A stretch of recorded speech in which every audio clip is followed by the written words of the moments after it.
fact that she's out there saying, I have dry vagina and it has, I had razor blades when I was having sex. It hurt so bad.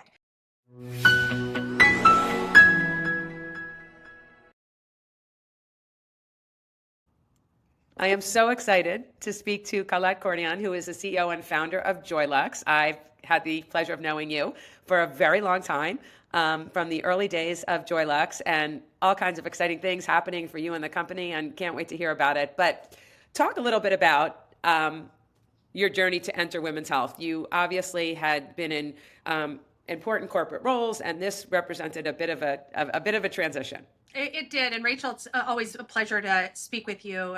You're one of my favorite people, and you've been really, truly an early pioneer in women's health.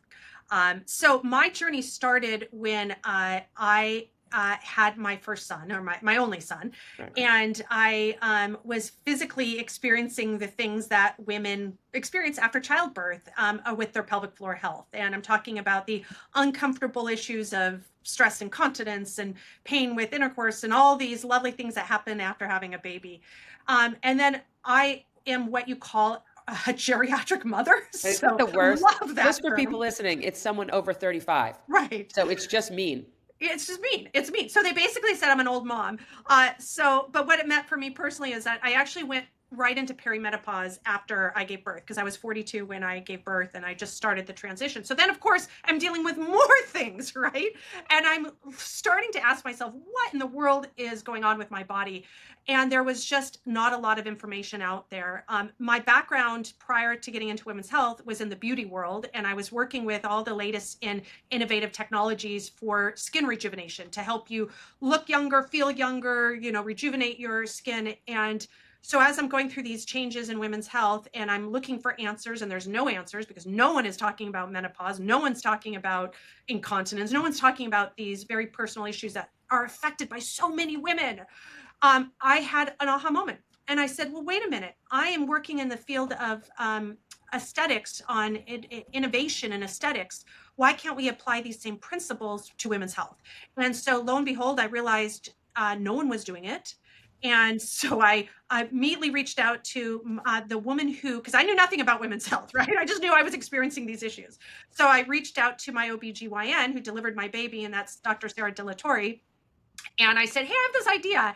And she's like, oh my God, that makes sense. And so between her, I, and this amazing technologist, Dr. Nicholas Labelle, who specializes in energy-based technologies, we came up with what is today it was the world's first and only, except for some copycats out there, vaginal health device that uses red light therapy to rejuvenate the tissue, the vaginal tissue, to help alleviate these issues. One of the first things that I remember in our earliest conversation when I interviewed you for my book years and years ago was you were the first person that I heard to describe the hormonal changes that you experience in pregnancy are not dissimilar to the experiences you have with the hormonal shifts as you go into perimenopause. And I remember for me, that was an aha moment because, and I talk about this all the time, historically, we looked at women as a thing. You're menstruating, we're going to sell you sanitary protection. You're trying to get pregnant, we're going to sell you all the things associated with going to that. But when you started talking about hormones,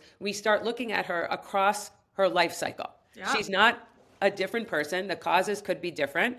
But because you experienced those personally so close together, you really had, a bird's eye view. So we're going to fast forward. Lots of challenges. It's always challenging to raise money. It's always challenging to drive distribution. But you've had a couple of huge, amazing changes for Joylux I'm even going to say, in the past 6 months. Can you share some of those highlights and sort of what gave you the stick-to-itiveness to get there when folks hear how long some of these initiatives took to become real?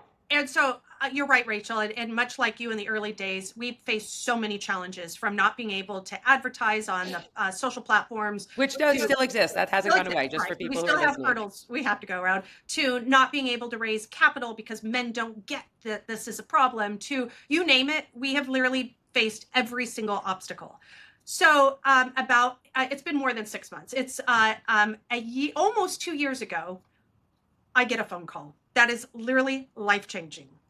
I get a phone call from Halle Berry. And now technically the call was from her people, but that's okay. I quickly got on the phone. In the movie that we make, in the Right. docuseries, it'll be her calling you directly. Exactly. So I get a call from her, and basically the conversation is, this is now Hallie speaking. I have suffered from severe vaginal atrophy, dryness. I was introduced to your VFit product. It literally has changed my life. I want to meet you.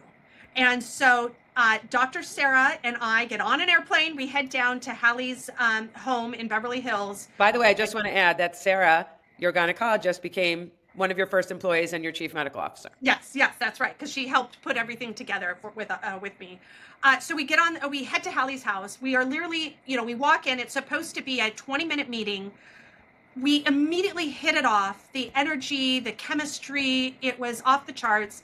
An hour and a half later, we're still like three women sitting around a table. Long story short, she's like, I want to join your company. I want to invest in Joylux. I want to be a partner. She shared with us that she had this vision of Respin, which is her newest company that was just announced. It's not a new company, but the focus on menopause was just announced 2 weeks ago, where she is just really leaning into the space of menopause. She wants to be an advocate for women's health. She wants to help women like her who are going through these menopausal changes and not finding answers from their doctors, and she has access to the best of the best, and she was still struggling. So the partnership really started 2 years ago, but we formally announced it 6 months ago, because in the meantime, then we worked on a second product, an amazing intimacy gel with her that is a sex gel. It's incredible, but it's made with hyaluronic acid and aloe and all clean ingredients, and it's so silky smooth. So that took a while to develop and get the right packaging and the whole experience. But we announced the partnership 6 months ago, and it has been a game changer for our company. We were, growing like this. Now we're growing like this. It's amazing. It's so exciting. And I had a pinch me moment when you were nice enough to invite me to one of the launches in New York last week. And I'm a huge Halle Berry fan anyway, and I happen to love celebrities, and I love all that cool stuff. And I really do love how she's putting her money where her mouth is. I mean, she's testifying on Capitol Hill. This is not just something she's doing a little bit. She's throwing herself into it full hog. And she's doing that with her own money. I mean, I think that's what people maybe don't understand or can't appreciate. She is going to Washington, D.C. She is meeting with the Congress people. She is advocating for change. She's meeting with Jill Biden, back while she was still in office, trying to get more research for perimenopause, menopause, to really help women. So she is advocating from a place of authenticity. She's genuine. She is not, I hate it when I read articles that people are saying, oh, these celebrities are just trying to make money. Well, we are a capitalist society. We all need to make money to survive and live. But she's coming from a place of genuine wanting to help women. And that's what's so amazing about it. Yeah, it's really, really, really exciting. So what does that partnership mean in terms of, she made an investment, and we both know how important it is to have women on the cap table for so many reasons. And that's one of the things in this very complicated fundraising environment that has saved a lot of companies, which is angel investors. What does that mean? And you didn't mention the other one, which is you waited 5 years to get distribution. I'm curious, before you go into that, what is the actual impact that has on you, her investment in that partnership? Well, she has validated that we are a real company, and now people take us seriously. So she leans into our company in a way that consumers don't even see. So we wanted distribution in Ulta. It took us literally 5 years. We, dialed for dollars, as it's called, trying to get Ulta to return our calls. They didn't. I finally said, Halle Berry is a shareholder in the company. She wants to get on a phone call with you and talk about what Joylux means to her and why this is such an incredible company. They took the phone call, right? So now I'm on a phone call, and I have this lovely screenshot of a Zoom call with Halle and 12 buyers from Ulta. Right after that call, they're like, okay, Collette, we'll take Joylux. So it's just opening doors that we didn't have open before. And a really exciting opportunity, Rachel, is and Oprah just announced yesterday that she's has this menopause special on primetime on March 31st. We are on it. And that's Amazing. because of Hallie. And like we would have never had that Now, will opportunity. Hallie be speaking on behalf of She's Joylux? speaking on behalf of the Joylux and what our technology and our products to Oprah. I mean, seriously, it's like the Holy Grail. Right? Like, I mean, we would have never, I mean, I literally died and went to heaven last Friday when we were down at the studio filming this. I mean, it's just a whole nother league we are in. And it's because Hallie is such a trusted brand and that people pay attention. Yeah. And she's talented. She's credible. She's absolutely spectacular to look at. It's hard to believe what her age is. And what I think is so interesting, and one of the reasons, as an outsider that I think it's impactful, is you look at her as this standard of beauty. And to know that, as my father-in-law would say, don't look underneath the hood, that she's still experiencing the same things that everybody else is. And if she's not afraid to talk about it, and if she's not afraid to make it part of the conversation, then that opens up a whole... She's normalizing it because she is literally one of the most beautiful, if not the most beautiful woman I've ever been around. She is as gorgeous in person as you see on all these photographs. In fact, even when she's not wearing makeup and have her hair done, she's stunning. She's like your mouth just drops when you're in her presence. So the fact that she's out there saying, I have dry vagina and I had razor blades when I was having sex. It hurt so bad. Right. Like that to me is what we've been trying to do for 10 years, right? We've been trying to tell the world what you're experiencing is normal. So many women go through and it. Here's an option for you. And talk about it. And it's, people are like, no. But when Hallie said, yes, I have the problem, then that totally changed the narrative. And women are going, oh yeah, I have that problem too. And now we're seeing this whole snowball effect in the world now. And it's not just Hallie, it's other people like Oprah coming out or Naomi or these people coming out and saying, yes, we also have this problem, and it's normalizing the conversation and it's making it acceptable for every woman to raise their hand and say, yes, I have that too.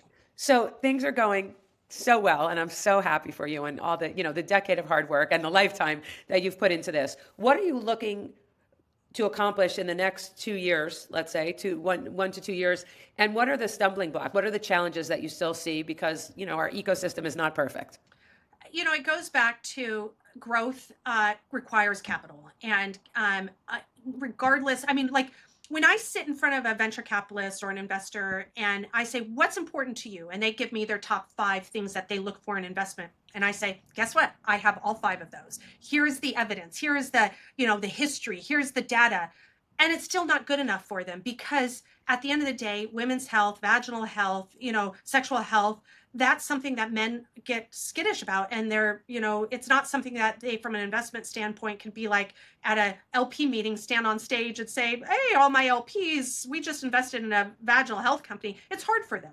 So access to capital is still challenging. And in my business, we've now at a point where we are cash flow positive, right? So thank God, but we still need capital to buy inventory and to do things that we have to invest up front before they pay out. Right. So for people who have not been in a business that involves manufacturing, you have to spend a lot of money to be able to fulfill the new demand that being an Ulta is creating. And the POs we're making today are big. So that requires capital. So that's still a challenge in our world today, like it was 10 years ago. And that, is, we want to grow even bigger, but we're still somewhat restricted in how fast we can grow because of that need for upfront capital to fund the inventory, as you just mentioned. We have a really exciting partnership with Essity, which is a global women's hygiene CPG brand. They're based out of Europe and they're very big in Europe and Latin America. They're not as prevalent here in the United States, but they are working on it. Yes, but they are doing so well with our product. We white label our product for them in European markets and Brazil. They're doing very well. They want to expand and roll out in more markets. So that's, in the next 2 years, I hope to continue that growth with them. That's very exciting. Again, validation for the industry, validation for what we're doing, our unique, proposition in the market, what makes us different from everyone else. So it's very exciting. So what advice do you have for people who have, it's a slog? When the first thing someone said to me when I went out to raise money for my first women's health company is entrepreneurship is not for the faint of heart. And so we can sit here and celebrate all your amazing accomplishments, which are amazing. But there were certainly days where, cash flow positive was like a distant vision. Do you have some advice for people who might not be at the upswing of their journey right now? So, two things. If you truly believe in what you're doing, don't give up, because there'll be, so many people will tell you that you're a failure, or you're not doing it right, or give you, all this reasons why you're going to fail. Don't believe them. Believe in yourself and keep working. It's hard, though. It is hard. I do not live a glamorous life. Yes, I can pick up the phone and call Halle Berry. That's awesome. But I'm still, we had an amazing weekend of orders, and I came in over the weekend and literally packed boxes to help my team. So it's not glamorous. It's hard work. It's hard work. But the other thing is creativity is really important in being an entrepreneur, because there's not a single path to success. There are lots of different turns that you're going to have to make. And so the more creative you can be when you look at a problem, uh, and not just focus on, oh, there's just only one way to get from A to B. There's possibly 100 ways to get from A to B. That will benefit you in the long run. Just be creative and think of outside of that box, because there's a lot of different ways to get from A to B. Well, thank you so much for sharing the story. And I'm so happy to have been a witness from the beginning to where you are today. And I'll just continue to look forward to what you'll accomplish. We'll have the video edited in the next week or so. My project manager will reach out to you once they're ready. I'm going to stop the recording.